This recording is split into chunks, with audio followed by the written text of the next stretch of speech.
நீங்க ஒரு விஷயம் ஆரம்பிச்சு அதில் ஃபெயிலியர் ஆயிட்டீங்களா? உங்ககிட்ட ஒரு குட்டி கதை சொல்றேன். 18 வயசு ஒரு சின்ன பையன் வந்துட்டு அவங்க அப்பா அம்மா கிட்ட போய் நான் படம் தான் நடிக்க போறேன் அப்படின்னு கேட்டிருக்கான். அவங்க அப்பா அம்மா வந்துக்கிட்டு உனக்கு இருக்கிற அந்த வேலை, நீ போய் படிக்கிற வேலையை பாருங்க அப்படின்னு சொல்லி அனுப்பிச்சிருக்காங்க. பட் அவன் வந்துட்டு அவங்க அப்பா அம்மா கிட்ட போய் திரும்பி கன்வின்ஸ் பண்ண ஆரம்பிச்சிருக்கான். எனக்கு படத்துல தான் இன்ட்ரெஸ்ட் இருக்கு, நான் அப்புறம் தான் நடிக்கணும் அப்படின்னு சொல்லிட்டு. ஸோ ஒரு கடத்துக்கு மேலே அவங்க அப்பா அம்மா அதை ஒத்துக்கிட்டாங்க.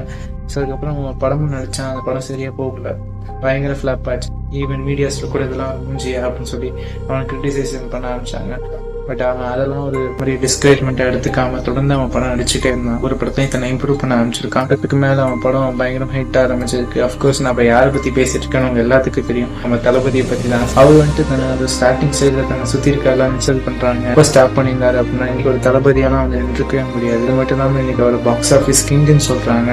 ஸோ அந்த அளவுக்கு ஒரு புகழை ரீச் பண்ணியிருக்காரு அப்படின்னா ஸோ தன்னோட டெடிக்கேஷனையும் ஹார்ட் ஒர்க்கையும் பேஷனையும் அவர் என்றைக்கும் யாருக்காகவும் விட்டு தராமல் தொடர்ந்து அவர் பண்ணனால மட்டும்தான் முடிஞ்சிச்சு. ஸோ நீங்கள் இன்னைக்கு ஆரம்பிச்ச விஷயத்தில் நீங்கள் ஏதோ போயிருக்கலாம். தொடர்ந்து நீங்கள் கன்சிஸ்டன்சியோட டெடிக்கேஷனாக உங்களோட பேஷனேட்டிக்காக நீங்கள் பண்ணீங்க அப்படின்னா நிச்சயமாக நீங்கள் அடைய வேண்டிய சக்ஸஸ் நிச்சயமாக நீங்கள் அடைவீங்க. சுற்றி இருக்கவங்க அது சொல்கிறாங்க இது சொல்கிறாங்கன்னா நீங்கள் செய்யாமல் இருக்கணும்னு அவசியமே இல்லை.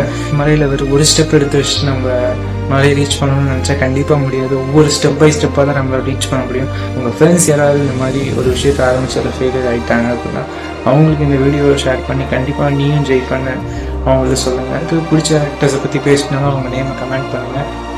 மறக்காமல் நம்ம ரிதம் ஸ்டார்ஸை சப்ஸ்கிரைப்